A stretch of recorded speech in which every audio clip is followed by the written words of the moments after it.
What's going on, guys? Non-demo guy for hackerscurator.com.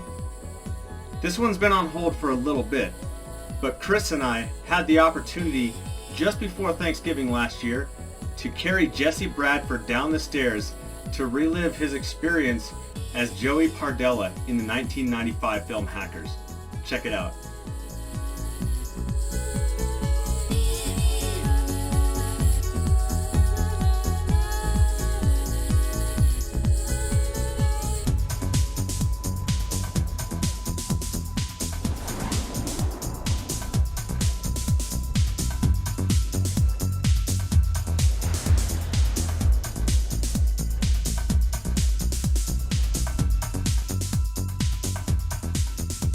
Ladies and gentlemen, I'm non-demo guy for hackerscurator.com. It is a couple days before Thanksgiving of 2021, and we're certainly thankful to our guest today. We're joined, of course, by Chris on the team, and a man who probably does not need a lot of introduction, but Jesse Bradford, otherwise known as Joey Pardella from Hackers. Jesse, thank you for your time. Thank you. Glad to be here.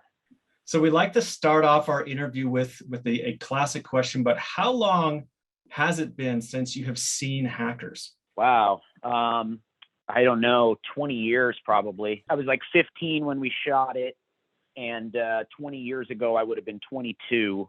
I don't remember I don't specifically remember the last time I saw it, but if I was to take a guess, probably somewhere in there in my very, very early adulthood. And that's no shade on Hackers. I avoid watching anything I'm in. I'm not interested in seeing it over and over again. So that's just par for the course for me. You're not the first to make a comment like that. So we've heard that before. Yeah. It's funny. It's funny because, like, as an actor that was there doing my job, if I watch the stuff I'm in, it kind of makes me wish for a do-over. You know, right. Like, it totally. doesn't matter how happy I am. It doesn't matter how happy I am with what I did. It just always makes me wish for a do-over. Like, oh, I could have, wait a minute, give me one more take. I can do this. So it's just, I don't know. It just feels self-indulgent to watch all that stuff. Let me paint a picture for you. We'll time travel a little bit. We'll see. So Okay. It's the early 90s. And so Yeah. You're 13, 14, 15 years old. Your career is blasting off, totally. Not to say your career wasn't blasting off before. But King of the Hill had come out. Far From Home was happening. And then at some point during that time, the script of Hackers must have come out in front of you. And we're wondering kind of when and how that script initially got to you. And then following that up, what were your initial impressions of the script when you got it? Well, I thoroughly enjoyed the script. I remember that feeling. And I think the thing that might be of most interest to you to hear, I was 15, right? So I was like living at home with my parents. I was a high school student who happened to also be acting in films. And the script comes in and I read it, and they want me to audition. They want me to come in and audition for the lead role. For Dade. Jonny Lee Miller's character. Awesome. Yeah. And I read the script and I said, I don't want to play that role. I want to play Joey. And they were like, are you sure? We're trying to give you a chance at a lead role in a movie here. And I was like, yeah, I'm sure. I'm trying to cherry pick the character I want to play. This guy really made me laugh over and over again. And I can see myself doing it. And I know exactly how I would do it and what I would bring to the table. Can I audition for this guy? And they were like, yeah, okay, I guess. And so I did. And my instinct was right because I got it. And you absolutely killed at the role. I mean, just the way you played it. Do you remember? So obviously you go in, you read the script, and you're like, I know I want to be this guy, which is fantastic. And I think that plays into why you played it so well. But do you recall by chance any of or if there was any notable competition for the role? Oh, I have no idea. And let me be clear that when I say they wanted me to audition for the lead, that's no shade on Jonny Miller. Like, you know, it's not like I thought I would have gotten that job. I think if I thought that was the job for me, I would have been in there reading for it. I just got the script and went, no, it's about this guy for me. But no, I don't know anything about who else was reading for it or who else might have had a crack at. I don't know who the the runner-up was. No idea. There's a runner-up Joey somewhere out there shaking his fist. Yeah. Did you do so? How much of Joey do you feel like was you in that character, and then how much prep do you feel like you did prior to going in and reading for that role? Well, I did not, when I read for that role, I did not prep in the sense of like learning much about computers or hacking or anything like that. I think I just saw a personality type that I knew how to play. I can be a very high key person. I'm a little tightly coiled, and I think I was then too. I'm an energetic person, and I think I saw the opportunity to just do something I hadn't done at all yet, which was play a guy who is like nervous and fidgety and an addict, and so I just remember focusing on that and focusing on the comedy and what I thought was funny about his position and his tone. And I think one of the scenes to audition was the I'm not an addict monologue. I don't know. I just saw it all. I saw it all laid out in front of me, and I was like, yeah, this is who I want to read for. But I wasn't like taking time to, I wasn't starting to learn how to write code or anything. But like I learned how to look a little bit like I knew what I was doing. And I spent time talking to these guys who I'm like woefully short on a lot of their names now, maybe besides Nick Jarecki, if that name rings a bell for you guys in any way. Yeah. But like people that were there specifically to be our consultants, Oh, I did do one hacking thing. Oh. I made an actual tone dialer. Did you really? Wow. Yeah. Oh yeah, I made one. When I heard about that you could scam payphones, I was like, I'm in. And I got somebody, the Nick Jareckis and whoever else of that world to like write down what I needed at Radio Shack, bought the things at Radio Shack, got a soldering gun, with like the help of my dad, I want to say, like desoldered one of these diodes, put another one in, and all of a sudden I had a tone dialer, and it really worked. So I was like the 15-year-old kid who was like, hanging out with my buddies in a parking lot, going, oh, you need to call somebody on the payphone? Don't worry, I got you. It's going to be free. You got to make a call. And I'd walk over there and yeah. I was the guy who could give my friends free phone calls. We also would like just crank call people from payphones because we could do it for free. I remember one night we were bored as hell. We tried to get on the phone with an operator and get her to connect us to Japan just because she was going to be like, yeah, that'll be $26 in quarters. No problem. Here you go. So, but I don't think we ever got through to Japan, sadly. But anyway, so I made an actual tone dialer. That's about the furthest into the hack that I ever got. That is so awesome. I mean, that's pretty amazing, though. Like, you took that homework seriously. You're like, Switching to a different topic. One thing that maybe a lot of people don't know, maybe our circle knows this, but your mom in the film is actually your mom in real life. Accurate. Is there an interesting story there? Like, how did that all work out? I mean, it's less interesting than you'd think, but I guess it's interesting still, or at least maybe interesting to have somewhat confirmed. I'm pretty sure that I had already booked the job. We knew that they were going to be casting the mom. And meanwhile, my mom was an actress for decades. We just kind of saw no reason not to put it out there. Like, hey, you guys are casting his mom. His mom is an actress. She looks just like him. Would you want to read her for the role? And they were like, yeah, we'll read her. Have her come in. She came in, read for the role, and got it. I don't think they would have cast her just to make me happy. I don't think they would have cast her instead of someone better. I think she just nailed it and is a good actress. And they were like, well, why the hell not? And they hired her. It wasn't part of your writer or something to have your mom involved in the project? No. I mean, since then, I, of course, now have a writer that my mom is involved in every project. 100%. Yeah. No, I'm kidding. And it was economical. No, I mean, she was already carting you back and forth to the studio anyways, right? So. Oh, yeah. You know, she's the one that was bringing me to work because of that. Yeah. You don't think she'd be down for an interview, would you? Oh, yes. Can we talk to your mom? I mean, honestly, if you actually really wanted to, I bet you we could make that happen. We would be down. Trust me when I say we would be down. Yeah, that's not Right, not a joke. That would actually be wonderful. I'll ring her bell about it and see what she says.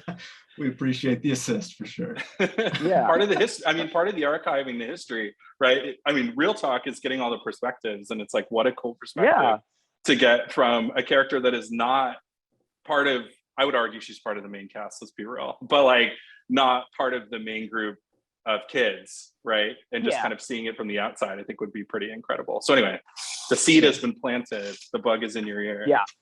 And no role is too small. Yeah, and she and I go back pretty far, so I'll be able to reach her. Oh, cool. Okay, so you have some strings you can pull for us. Yeah. But we definitely heard from Renely and Ian and Lawrence and others, and it's been touched on a lot in interviews outside of ours that we've done, that there was an unusual amount of training and prep work that went in leading up to the filming. What other stuff do you recall from that process? Like, what was that like? I remember being nervous about looking like I knew how to type. Like I didn't want to look like all I knew how to do was, peck at it, with my pointer fingers. And I remember sort of trying to work on the like actual way you're supposed to type if you really spend a lot of time on a computer. So I remember that. I feel like the other guys had more weight on their shoulders in terms of like having to look like they knew what they were doing. I had the luxury of being the newcomer and the outsider and the dilettante in certain ways. So maybe there was less pressure on me to like nail it. You know what I mean? And I remember doing the table read, and then the next time we all saw each other, which was just a few days later, Angelina Jolie had cut all her hair off. I mean, she had hair down to her waist, if I remember correctly. And then boom, it's all gone. And she's got this cool little pixie cut or whatever. I remember that well from the rehearsal period. Cause everybody, well, I don't know about everybody, but as a 15-year-old boy, I was certainly I was like, wow, she's pretty. Who's that? I noticed her when she changed her hair. Let's just say I noticed. Listen, I'm a gay man, and as a teenager, I was like, okay. It's like, I don't know if it was just there or the whole deal, but I was like, no one is immune. Yeah, right. No one is immune. No one. I don't think anyone was immune. She was hard to not pay attention to, just sort of naturally. But anyway, so I remember that. I don't know. I remember, I remember two of the people that I felt kind of the closest to over the course of that shoot were Matthew Lillard and Fisher Stevens. Right. I remember my dad was sometimes it was my mom kind of accompanying me to set, and other times it was my dad. And I remember that Fisher and my dad were hitting it off, and that he was just a cool, interesting guy. And Matthew Lillard as well. I mean, everybody was super nice to me, but like I was the kid, Right. Everybody else was like a young adult, and I was an actual 15-year-old. And I remember feeling like Matthew had like took me under his wing a little bit and went out of his way to be really nice to me, even though I was like a kid compared to everybody else, if that makes sense. And that's not to say anybody else wasn't nice to me, but he actually kind of, he made me feel like a peer, like he was instead of like a little bit like younger and behind the good times. Nice. He, when we were in England shooting the portion of the movie that shot there, he invited me to a Black Crowes concert at a small bar. I don't know how he heard about it, but he heard about Black Crowes were playing in this little bar, and they were playing under a fake name. They were playing under the name Blessed Chlorophyll. And he was like, dude, do you want to come? Like, ask your parents. And if you want to come, I'll take you. I look back on that and I'm like, oh, wow, cool. Like, I got to see the Black Crowes at like a secret concert under a fake name at what you could say was part of the height of their career. Yeah, I don't know. I remember spending a lot of time talking to Renely too. He was a really like open, fun, affable guy. Still is. Still is. Oh yeah. Every time we see him on camera, he's forever. He's in a silk robe with a glass of wine. Yeah. It's just Fisher Stevens actually in the interview that we did brought you up too. Yeah. And he mentioned that you guys, he's like, I spent a lot. He was like, he's like, I spent a lot of time with Jesse. And he talked about how he was a producer on Swim Fan. Yeah. Absolutely. And so you guys connected years later too, which was just wonderful to hear. It's nice to hear these great connection stories between you guys, and again, especially since you were the young guy there. I mean, I can't even imagine being brought to a concert like that as a teenager. I would be high on that for so long. I was pretty stoked. Yeah, I was pretty stoked. I felt like a bona fide adult, which is pretty valuable when you're 15. I mean, that's legal tender. Yeah, exactly. Fisher produced Swim Fan, which was really fun and cool to kind of stumble into another project together, and also then to have that project be like very successful. Yeah. Are you aware that Fisher was one of the producers of Tiger King? I was just about to make a joke if there might be a role available in Tiger King 2, second season or whatever. When Tiger King swept the nation, right? And when me and my wife were right there with it. It was right at the beginning of COVID. Tiger King was giving the whole country life. And I remember seeing Fisher's name on the thing and being like, "Oh my God, my buddy produced this! Holy shit, good for you!" I really got excited. Have you headed out in your RV and like rescue tigers or anything? Have you done that yet? Or are you? Man, don't tempt my wife. She would love that. She's all about rescuing animals. I guess I'd love a tiger as well, but it sounds like a lot you. We have a baby now, so that's plenty of work for us. Congratulations, get a saddle. Yeah, congratulations. Thank you. Thank you. Now, you know that you weren't going to get out of this interview without talking about rollerblading at least a little bit. And while we don't see you rollerblade in the film at all, when it comes back to the training, were you involved in that training at all? Or did you somehow just get passed over on the whole rollerblading thing? You know what? I think I got kind of passed over, and I think I was kind of bummed. I think I remember wishing that I was in that club, and I just wasn't because he didn't rollerblade in the film. I wasn't in that circle, I was the younger guy tagging along vibes. Right. So I also remember thinking to myself, like, wow, it must be really stressful when your whole cast is on rollerblades. Like the insurance company must just be like, "Oh God, everybody please don't fall. Don't kill the talent. Don't kill the talent." Yeah. So we've gotten some really good stories here about you spending time with Matthew and Fisher. Do you remember though that first time that you guys all got together, whether it was a read or whatever, the first time you kind of met everybody? I think it was probably that time I was just talking about where we all met up for like a read through of the script, which was some vast majority of the cast sitting around a table somewhere at a conference room in a building in New York. And you just, you read it like it's a play and everybody plays their own part. And it just gives the director and everybody a chance to kind of hear it on its feet for the first time, being read by the people that are really going to do it. I remember that. And I remember, I think everybody was very, acutely conscious of like I guess I would say futuristic element of the project. Like everybody was really focused on what their look was going to be and how this we're like helping pin down a subculture, right? Right. So everybody was really stoked on like, electronic music was still so new, and like, just the idea of a laptop that you could fold up and bring somewhere was still, kind of for the Jeff Bezoses of the world still. It was all really cutting edge feeling. and I mean, I haven't watched the movie in a while, but I would actually say that some of the fashion in the movie is like still kind of weirdly relevant even.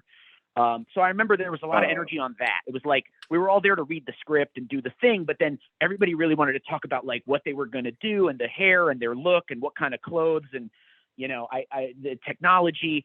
I remember a lot of focus on that. It's almost like maybe everybody, and I don't want to talk out of school or put words in anybody else's mouth, but it kind of maybe felt like everybody was on the same page in that none of us were like actual computer kind of nerds, if you will, or computer savvy or deep into that culture, but we were all really excited about what it meant to be diving into that culture because that culture was so new and so fresh and like so kind of happening at that time. Right. So I remember that energy when everybody got together. Everybody was like, "Ooh, I want to talk to the director about what I'm going to look like and what I'm going to do," and you know, yeah. Speaking of the technology, so we've had some fairly consistent responses to this next sort of general question. But as you mentioned, right, everything was so fresh, so new at the time related to computers. What was your experience with computers, if there was any, prior to the film? There was. I was possibly even like maybe a little more familiar with computers than the average 15-year-old at the time. My dad was an early fan of Apple, so nice. we had a first generation Macintosh in our house that I was like literally learning how to do my multiplication tables on when I was like 9 years old, you know. And then I remember my dad. This is kind of fun. My dad, we couldn't really afford another computer when like. So you remember when the Apple IIgs came out? Oh yeah. Yeah, big deal, color monitor, the whole thing, you know, it was an advancement. My dad wanted that computer so badly. And we couldn't really afford to buy it, but he found a contest to win one. And the contest had no limit on how many times you could enter.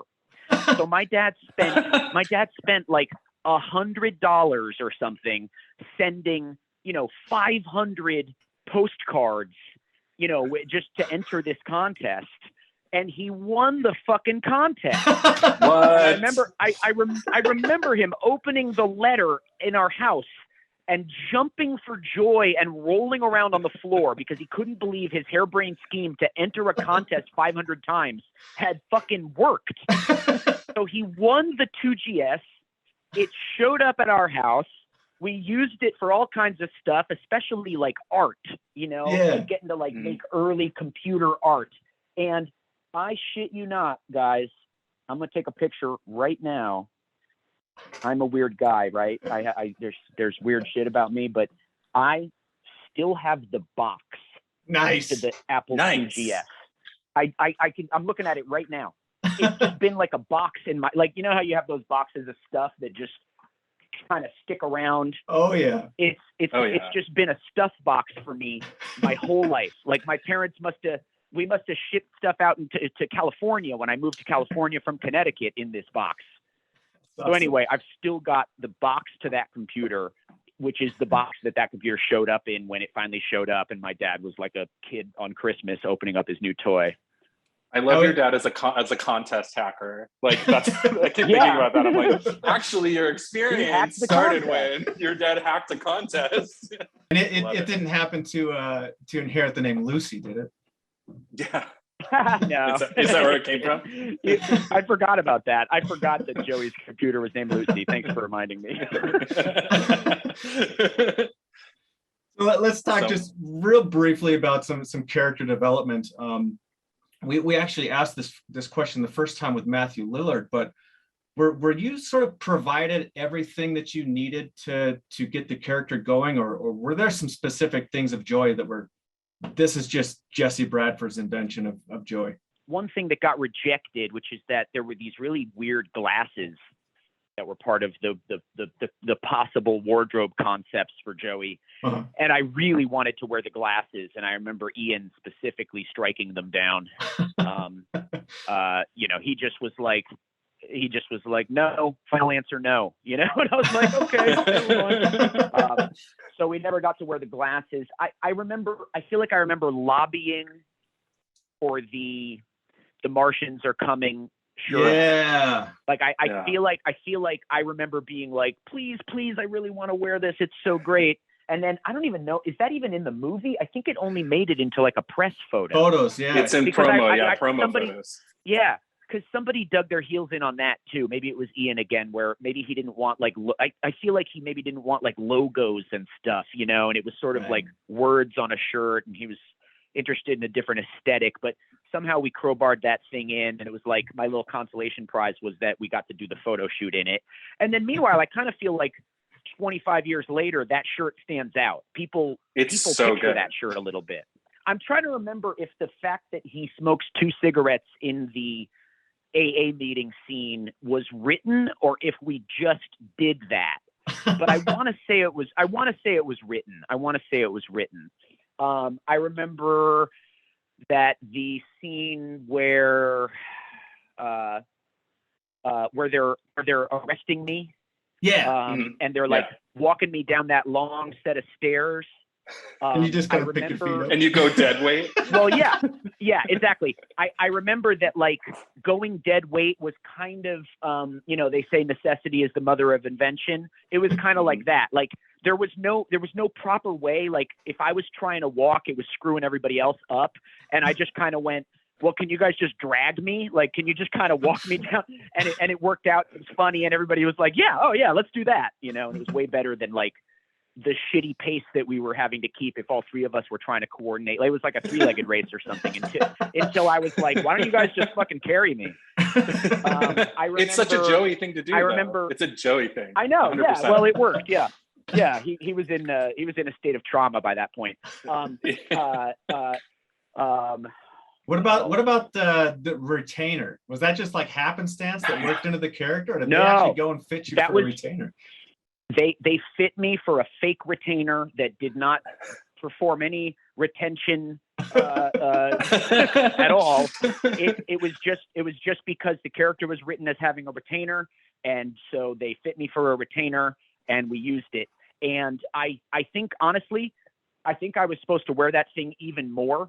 But the fact of the matter was, you couldn't understand me that well with it in because I wasn't used to it. And I was trying to wear it so that my mouth would get used to it, but it just wasn't happening quick enough. And so if I remember correctly, we featured it in a couple scenes. And then for the rest of the scenes, we were just like, we don't got time for this. People need to understand what the character's saying. And so we kind of lost it for a lot of scenes too, if I remember correctly. It's a long time ago. You guys got me thinking, but I certainly remember that. Yeah. It was a non-functioning retainer. So we know that the movie was shot both in New York and London. And were there any particular sets? I mean, there were a lot of great sets that happened in that movie, but were there any particular sets that you shot in or places you shot in that you that stand out to you in your mind as places that you loved being at? Well, we built like a fake portion of Grand Central so that we could shoot some of that payphone stuff in London. Right. We also shot at Grand Central Station in New York City, which I remember being really fun. I was well familiar with Grand Central Station by that point in my life, and it was just really cool to shoot there. You know, it's just a historic place with its own vibe. And to this day, if I'm in Grand Central Station, if I'm down on the bottom floor, walking in, one or two specific portions of the Grand Central Station, I just am taken back immediately to that time. Maybe even more so. Well, yeah, fuck it. I'll give you guys a little fun scoop about my history. Why not? All right. So there's this one shot where everybody's been in a madcap frenzy to get to Grand Central, and they're all on rollerblades. And I'm meeting them there, not on rollerblades. And there's this one shot kind of as the crew assembles and they all arrive and you first see me and I'm already there. I forget exactly the nature of the shot, but like I kind of scramble into frame and then Renali and Matthew and Jonny and Angelina like cruise by me on rollerblades down like a natural sloping kind of walkway on the bottom floor of Grand Central. I'd say one of the reasons I'm always taken back to that moment and that day and that time down there is because so that shot that I'm talking about, when you see me, that was first thing in the morning on a Monday. I was the first shot up that morning, had to get up real early, and my dad had to like bring me into the city to go shoot in Grand Central. The day before was a Sunday that will live in infamy for me, because it was the first time me and my friends tried psilocybin mushrooms.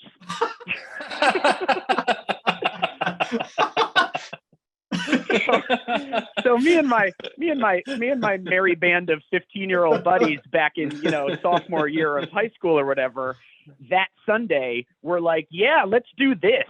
And like, we each ate like an eighth of mushrooms, no idea what we were doing, totally blasted off into a new realm, and like came back to earth later that night, like what just happened. And then the next day I had to wake up and go shoot a scene of Hackers. Yeah. I remember sleeping in the back of the car while my dad drove, and kind of being half there that morning. And I think I remember telling some of the cast, like, because again, like I'm like the 15-year-old of the group, and everybody else is actually older than me. So I think I was like, you guys, guess what I did yesterday, So anyway, if you go back and watch the movie, there's that one shot where everybody arrives at Grand Central and I'm kind of standing there. That was me very shortly after what you could call a relatively life-altering experience in my personal life. Post first trip. Yeah. This is Real the kind talk. of stuff we crave. This is the sort of stuff. Well, this will go You down in the history books. This is wonderful. Yeah, and I've been sitting on that information for a long time, and like I said, I feel like you guys are starting to take shape as the major historians of this topic. So, fuck it, there you go, little. That's something awesome. That's no one else knows. That will live rent free in my brain forever. Absolutely. Go back and pause that one shot and study my eyes. Yeah. There's that scene where Jesse floats down the ramp. Yeah, you actually weren't on your feet. Yeah. I will say that's on rollerblade. That's at least as good as hearing Ethan Brown reminisce about him and Angelina drinking 40s and smoking blunts. Oh my God, that's great. I wasn't there for that. I was not there for that. I'll tell you another scandalous story though. Okay. I was and not that it only implements me. So I was 15 and we were in London, and like my parents were there, but they had their own hotel room and I had my own hotel room that was like right next to them. Uh-huh. And one night I snuck out, after hours, so to speak. And I walked into this little convenience store that was right next to the hotel. Uh-huh. And I'm a 15-year-old kid, like, free will run riot because I'm like kind of out after hours and my parents don't know where I am. And I can, I'm feeling like so in my adulthood, oats. And I go into this convenience store and, you're 15, you're 15 and you're a male and you're, a little hornball. And I'm like, fuck it. I'm going to go leaf through a porno. So I go to the magazine stand at the convenience store and I like reach back and I grab a porno and I'm like, fuck it. I'm going to leaf through this thing. Like, let somebody tell me I'm not old enough. And who walks in like while I'm leafing a porno but Ethan Brown. Ethan Brown walks into the convenience store and I'm standing there leafing a porno and he goes, oh, okay, what's up, man? And I'm like, oh, hey, yeah, I was just looking at this, and I like put it away. It was just like perfect. It was just such perfect timing where I'm like, wow, I'm anonymous and I can get away with whatever I want right now. Oops, somebody saw me doing it. You were covering every angle to be the cool kid in the room. Like whatever you could do, you were going hard. Yeah, I was on my own. I was on my own coolness achievement odyssey at the time. So in the script, jumping back into some of the filming stuff here, we know for sure, because both Chris and myself have some fairly early official scripts, the interrogation scene with this whole Secret Service agents certainly was quite a bit more fleshed out in the script. Do you remember, was that all filmed and then cut, or did they cut it out of the script at the last minute, or? Ooh, you're like awakening a memory for me, so to speak, but it's very foggy. Where I remember right now, you're right. There was more to that scene. I'm pretty sure that we shot it. Okay. And as happens with lots of things, the movie just didn't have time for that moment. You reach a point when you're making a movie where if you're not operating in service of the bigger picture, then you're fucking up. If you're like, but I love that scene, that's just not, does the scene inform the movie? Does it progress the plot? Does everything suddenly slow down when that scene happens? You got to take all that into account. I think they knew they could tell the story without having to give much more than, oh, okay, he's in trouble being interrogated. Like, it didn't have to be a whole scene, and so they just cut it. Okay, so it's been fun in all of the other interviews that we've done with the cast to hear about scenes that they struggled with, in particular, scenes that took take after take after take to get right. Did you have any particular scenes or a scene that you remember that was a struggle with lines, or just everything in general that just wouldn't click for you?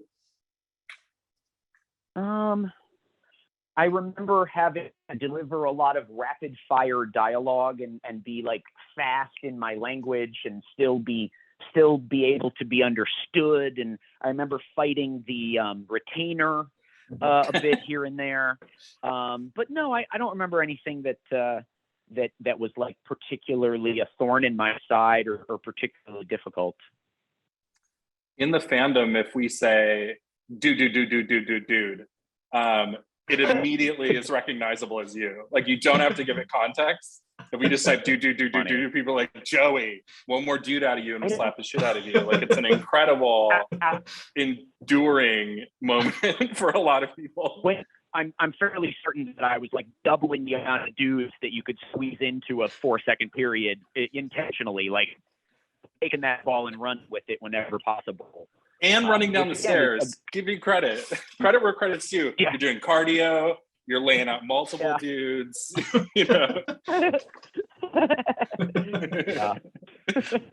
What about just in general from shooting? Do you have any other memories that stand out to you as just being funny moments, or things where maybe other people were tripping up that you recall? I remember frequently having to fight the urge to laugh, especially when Matthew or Lawrence were delivering any lines, and especially Matthew. Matthew would go off script a little and improv a little and, have fun and add a line at the end of the scene. And he was just always so funny. He's such a talented dude and so good at like improv and just naturally hilarious. So I remember a lot of times of kind of feeling like, okay, what's Matthew going to say at the end of this take? And am I going to be able to not laugh because he's fucking hilarious? I remember a lot of that feeling. He might just throw in a nipple rub at the end of the scene. You never know.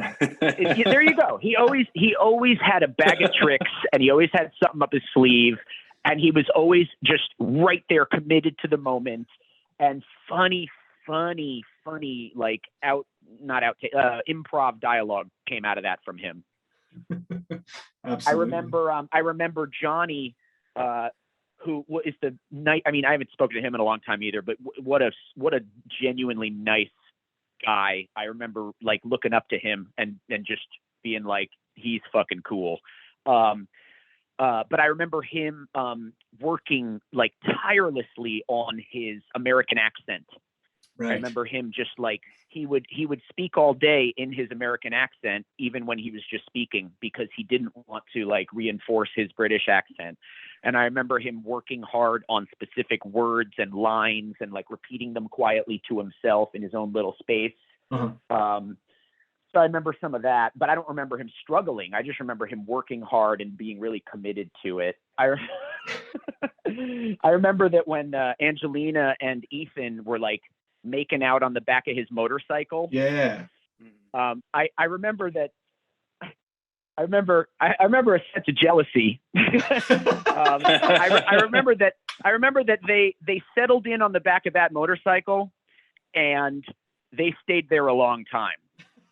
Does that make sense? Like nobody was like, okay, let's get off of this motor. Let's go mind our own business separately.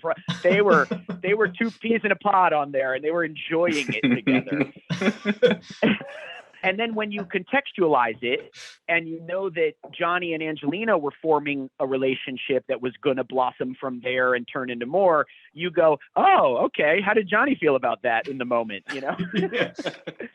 If we ever get him on, that is one of our questions we're going to have kicking around. I mean, in the movie, he does kind of lay out that snarky line, and he's like, who's that, Curtis? He's like, well, what does he do? He's just looks slick all day. Like he does, his tone shifts a little bit right there, and he does kind of give you a bitter lover vibe. So I think there's some like bitter lover energy there. Like you're right, it's there. Yeah, it was in front of your face. Okay, so to pivot a little bit again, so we ask this question each time, and so everyone we've talked to, there always kind of seems to be an undertone and even discussions at a studio level surrounding a sequel to Hackers. We know it's come up a lot, and it's always kind of been out there, and with the 25th anniversary happening, there was a huge amount of resurgence and energy into that, and even talking to Ian. Yeah. But pretending for a moment that you had a say in the direction, what would Joey be up to now, 25 years later? Oh, boy. I mean, well, first of all, what a treat that would be, right? What an incredible treat that would be. I've never gotten to do a sequel of anything I've done. And I think the two films that I've done that have like commanded the most like sequel kind of energy, even though there isn't one, are Hackers and Bring It On. Hackers and Bring It On are the two movies where people just tend to go, oh man, they should make a sequel. Like even 20 years later, you could still do it. And where like 20 years later, the energy around it is still there. Like nobody cares if there's a Swim Fan sequel. It does not matter. But these two movies, it feels like it could matter. It could matter, like it could actually be a cool thing that people go, no way. So I root for that kind of thing on both those movies. I just think it would be a trip. And I guess for Joey and for Hackers, I don't know. I mean, you could kind of go a lot of different directions, I guess. It's almost like Joey would be like a disinformation, source. You know what I mean? Like, I'm not saying I'm not trying to cast Joey in a bad light or a dark light, but if I try to apply what the world is like now and then fit Joey into it, like, I think he'd be kind of a mercenary, maybe, is a fun term to use, right? Where like he's got whatever skills he's got, and if you've got the money, then he'll help spread election misinformation, or he'll help quiet the outcry about the missing Chinese tennis star who spoke out about, I think he just might be he's just a fucking mercenary. He's an agent of chaos, man.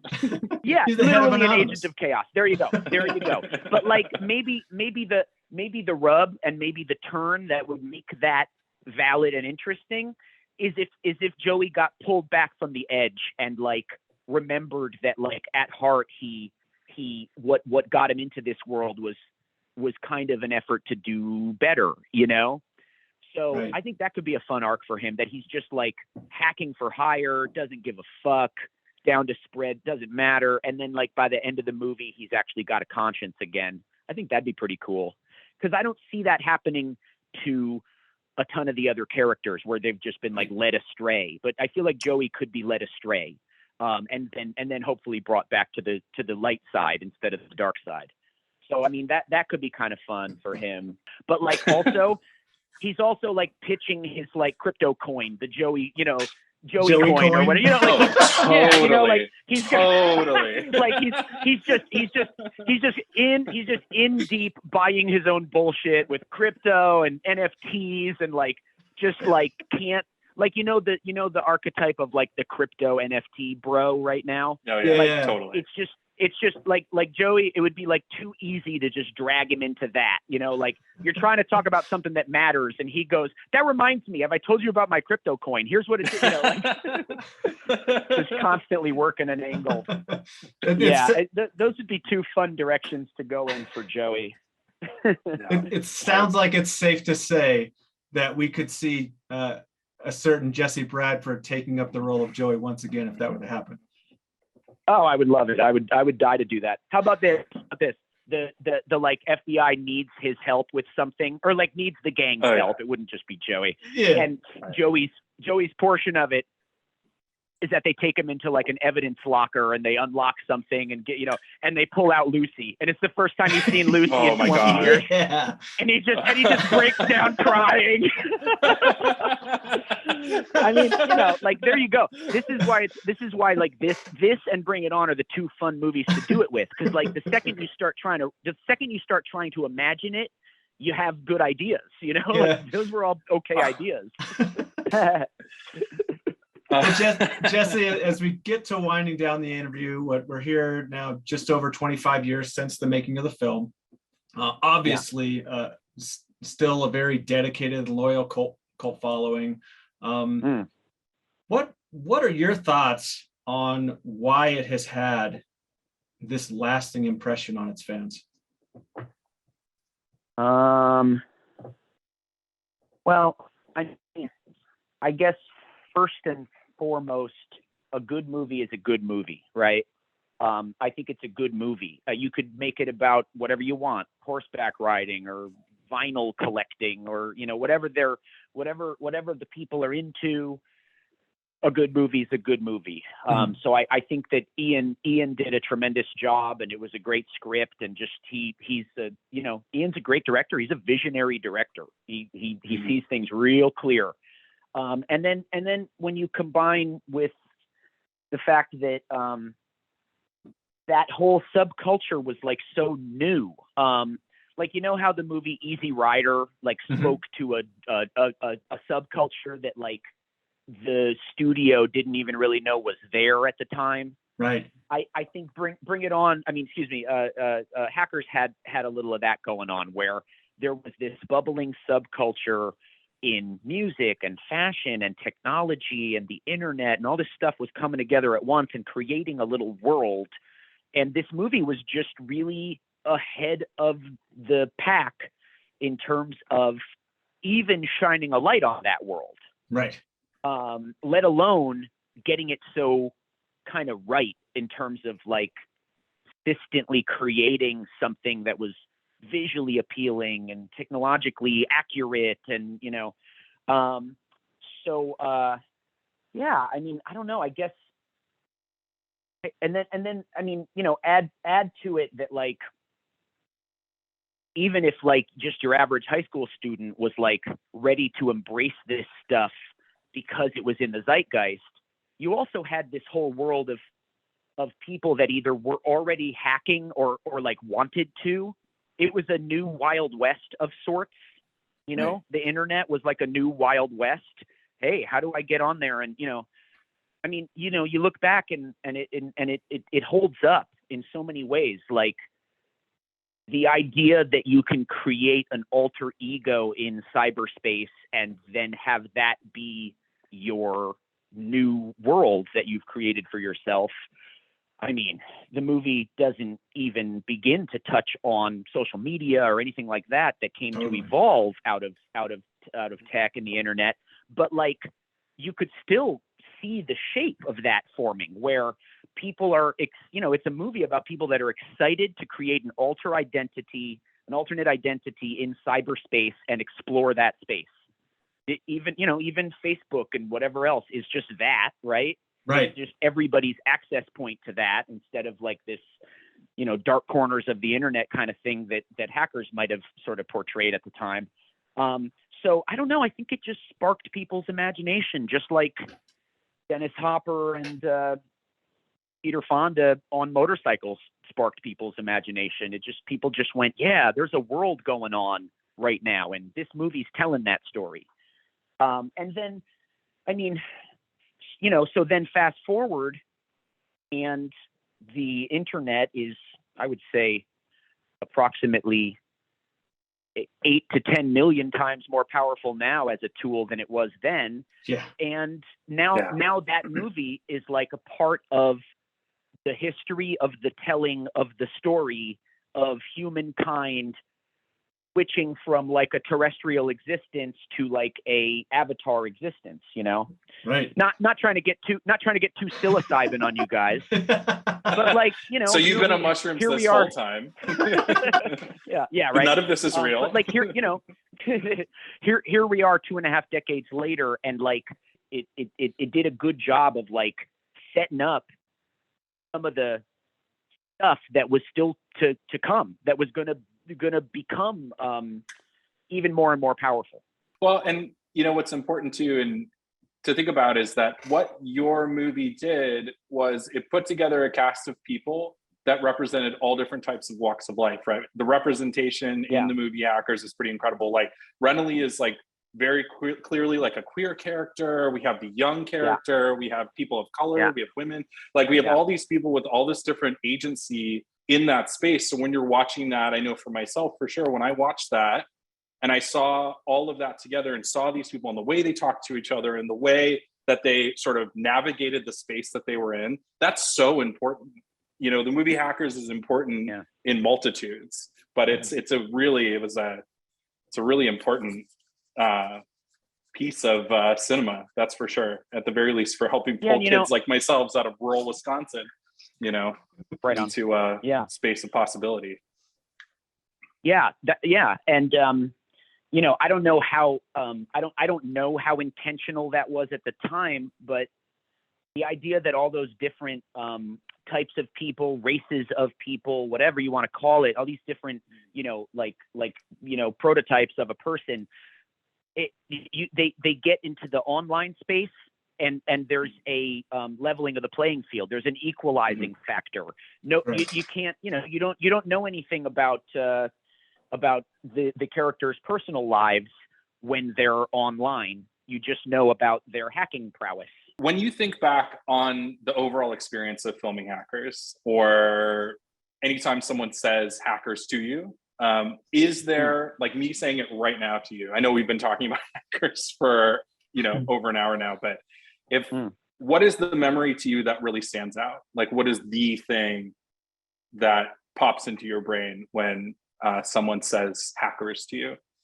I guess anytime I do a movie, and because I'm like thinking about other movies now that I've done, and like, what do I think about when that happens? And I'm transported back to the actual physical experience of making the thing, So I'm transported back to just remembering, getting dragged down those stairs, and remembering remembering how excited I was the day I got to shoot the A.A. meeting scene, because I really wanted to kill that monologue and I knew how I wanted to do it, and just I think I remember very much the practical experience of doing the project, whatever that project may be.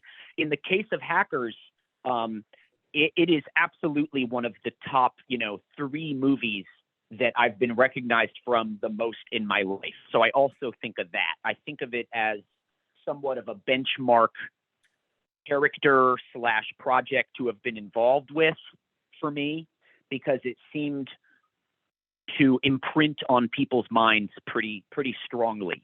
You know what I mean?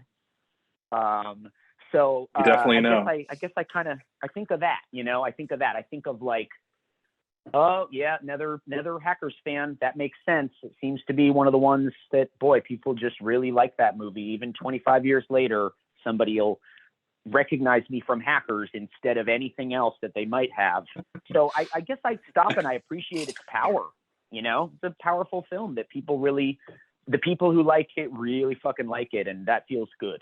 Well, we always like to finish with the last question of whether you have any other thoughts or messages for those specific fans of the film. Gratitude, I guess. Appreciation. Appreciation that like I got to be a part of something that has fixated firmly in so many people's minds. And maybe also an appreciation for the fact that I feel like the movie was ahead of its time just a little bit in terms of accessing a subculture that was going to become anything but sub very soon, you know? So yeah, just gratitude, man. I mean, you know, I've been lucky to work a lot in my life and, you know, keep on swimming in this Hollywood ocean. And Hackers is like a high tide mark in terms of like realizing that a lot of people were impacted in one way or another by that project. Jesse, we certainly appreciate your time. You've given us more than we could have hoped for, more than we could have imagined. It's fun to drag you, down memory lane on a few of these topics. Drag you down some stairs. Fun to be dragged. Fun to be dragged. Definitely. And absolutely. It's my pleasure. It's my pleasure to relive this stuff, and I'm glad that I was finally able to connect with you guys and give you some more stuff to share with the Hackers community. Oh man, absolutely. They are going to be so excited. Awesome. Well, Jesse, again, thank you so much for your time. You've been a pleasure. Yeah. And we will get this all put together, and we'll let you know when it goes up. Yeah. Thank you so much. Cool. Yeah. Nice talking to you guys. Absolutely. Yeah. It's good to talk to you too. Have a wonderful rest of your day. All right. Bye-bye. Hey, hack the planet. Hack the planet. Take it easy. All right.